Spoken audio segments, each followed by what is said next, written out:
My sisters and I are all finance majors. We went to college, thanks to student loans, and were able to score well enough to bag decent jobs. I work in marketing and advertising, but I really want to build something of my own, and I didn't want a bad relationship with my sister-in-law, which is why I didn't speak up about Olivia before Harry and I got married. I hoped that she would accept me eventually, but it didn't happen. And then, it just became too awkward. I finally did speak up a few months after we got married and told Harry that I didn't feel comfortable visiting his sister because she made me feel inferior, and I had a feeling that it had something to do with my family and my dad's profession. He was quite understanding about it and told me that he would speak to his sister and try to clear the air between us. He did, and told me that he would speak to his sister and try to clear the air between us. He did live up to it, but it didn't lead anywhere because after he spoke to Olivia about it, she just denied everything vehemently and started crying crocodile tears because she felt attacked and claimed that she had been nothing but warm to me, so this accusation of her being classist was uncalled for. But that didn't change the way I felt about her and only made me feel like she was trying to manipulate us. So I told Harry that I appreciated his efforts, but I still didn't feel comfortable around her.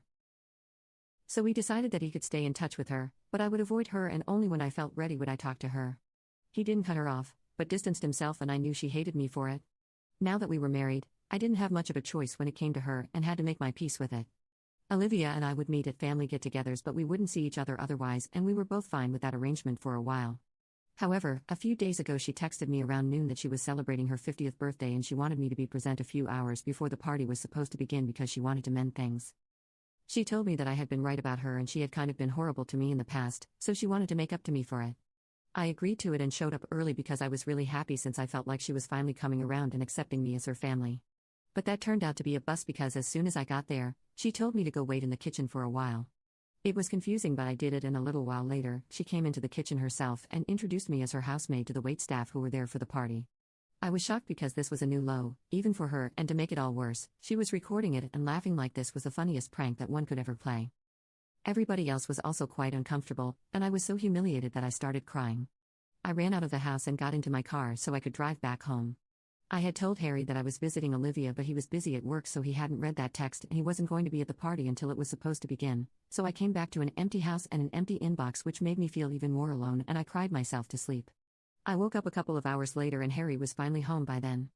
He was sitting beside me on the bed, furiously typing on his phone, and when I asked him why he wasn't at the party, he turned his phone towards me and showed me a video that his sister had posted.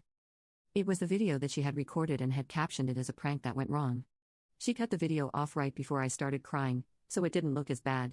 But she still posted only to humiliate me, and I started crying once again. Harry told me not to worry about it because he was trying his best to have it taken down and told me that he would pull out all the stops to make sure that his sister regretted this. She wasn't replying to his messages or picking up his calls, probably because she was busy with the party, but he knew that she would call him in a while to ask why he wasn't there yet and when she would. He promised me that he would teach her a lesson of a lifetime.